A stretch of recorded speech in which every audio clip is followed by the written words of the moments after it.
Bienvenue pour cette nouvelle chronique pop culture. Aujourd'hui, la question est une question ouverte. Faut-il retourner en convention de pop culture? En l'occurrence, voilà. Après 6 mois de grandes difficultés liées à la crise du Covid, il n'y a quasiment pas eu de convention classique de pop culture un peu partout en France. Les grands événements ont été annulés. Et ce que l'on peut dire, c'est que à part une ou deux tentatives de conventions dites virtuelles, comme par exemple le Bordeaux Geek Festival, il ne s'est pas passé grand-chose. Alors j'avoue que j'ai pas été voir ce type de convention-là. Alors, le type de convention virtuelle, je suis pas un joueur de World of Warcraft ou autre monde persistant, massivement multijoueur. Donc c'est vrai que cette approche virtuelle avec des avatars, j'ai pas adhéré au projet et je n'y suis pas allé. Alors bon, je jugerai pas, je dis juste que j'étais pas client, voilà, tout simplement. Moi, ce qui me plaît, c'est de rencontrer les gens en vrai, IRL. Et donc là, c'est la rentrée et on a droit à un retour de certaines conventions, en tout cas des tentatives de reprise de conventions. Donc, à l'heure où j'enregistre cette vidéo, on a une convention majeure, on va dire, qui va tenter le coup le week-end prochain, donc le week-end du 12 et 13 mars, n'importe quoi, septembre 2020, à Toulouse, donc au Manoir du Prince, c'est la PopCon, qui ouvre le bal, et qui va donc être la première convention du monde d'après. Donc convention où, évidemment, le masque va être obligatoire, le gel hydroalcoolique va couler à flot, les distanciations sociales seront la règle, mais malgré tout, on va pouvoir se retrouver dans un espace ouvert, très largement à l'extérieur, et donc ça va être l'occasion de voir si les geeks et les geekettes, les fans de pop culture sont des gens raisonnables et vont respecter les règles. Alors moi j'en doute pas, en tout cas c'est sûr que ça va être surveillé de près, première grosse manifestation comme ça, avec 3000 entrées maximum prévues par jour, en tout cas c'est le quota qui a été fixé par les organisateurs. Donc tardez pas à prendre votre place si vous comptez y aller, parce que évidemment 3000 places c'est pas énorme par jour, donc surtout que tous les invités ne sont pas forcément là tous les jours. Alors moi pour le coup je vais y aller les 2 jours, comme d'habitude. Ça sera l'occasion de enfin de revivre une convention. Moi j'en ai pas fait depuis décembre, suite à des petits soucis de santé et puis au Covid qui est arrivé derrière. J'ai pas pu participer, ça me manque, j'avoue, d'être avec des gens qui comme moi sont passionnés, qui aiment échanger. Et donc là on va pouvoir enfin revivre quelque chose d'assez proche de ce qu'on a pu connaître en convention. Alors l'avantage de la PopCon, c'est que c'est ni une très grosse convention comme peut l'être la Japan Expo ou même le TGS Toulouse de fin d'année, mais en l'occurrence c'est une convention déjà d'une certaine taille et surtout gérée par des professionnels expérimentés. Donc on a vraiment quelque chose là avec une organisation sérieuse, carrée et qui connaît ce qu'elle fait, qui va nous proposer quelque chose. Donc c'est au Manoir du Prince, un nouveau lieu, puisque c'est un lieu inédit pour des conventions, très tourné vers l'extérieur, comme je disais. Il y aura des stands à l'intérieur, mais surtout la scène va être à l'extérieur, et un maximum d'animation aussi, pour justement éviter le côté confiné, même s'il faudra porter le masque et respecter les distances. Et puis on va avoir aussi 3 invités de marque.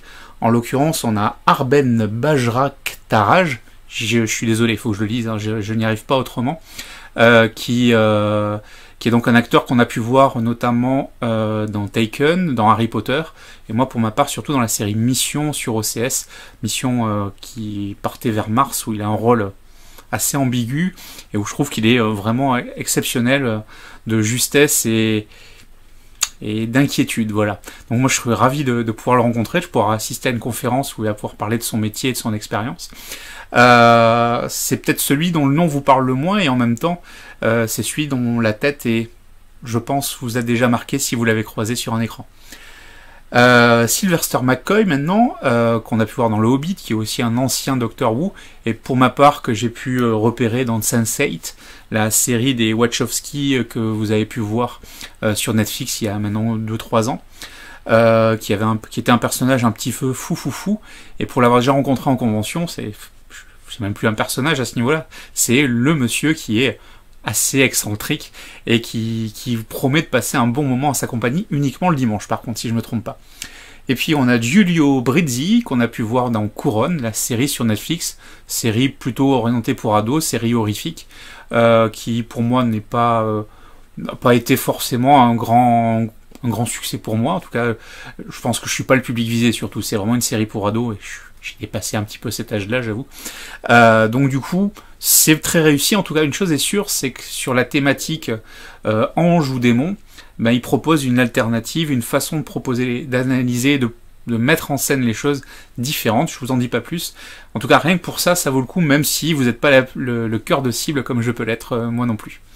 En tout cas, à découvrir, ce sera l'occasion de voir un jeune acteur qui, je suis sûr, aura plaisir à partager avec les spectateurs son expérience sur un tournage, sur une série, et peut-être qu'on aura des petites infos, je sais pas, à voir, il faudra qu'on discute avec lui. On va retrouver également des comédiens de doublage, principalement, pour certains on a l'habitude de voir, d'autres c'est des nouvelles têtes. Donc on va retrouver les Borg, Patrick père et Johan fils.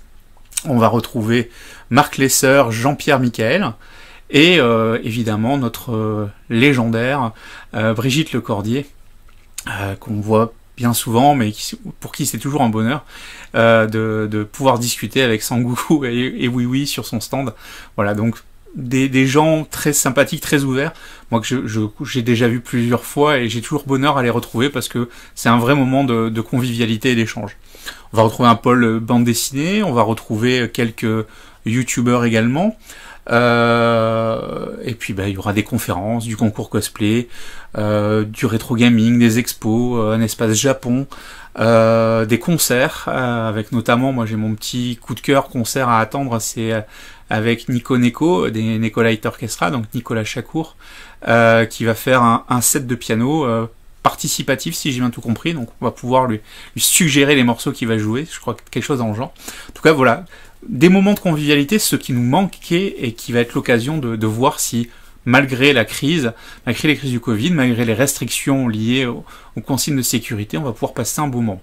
Donc, cette vidéo, c'est une réflexion, en tout cas, je prends l'exemple de la PopCon telle qu'elle est organisée, et je ferai un retour la semaine prochaine, puisque j'y serai ce week-end, de est-ce que c'est possible ou pas. Voilà, c'est une vidéo en 2 parties, le retour des conventions, bonne idée, ou pas.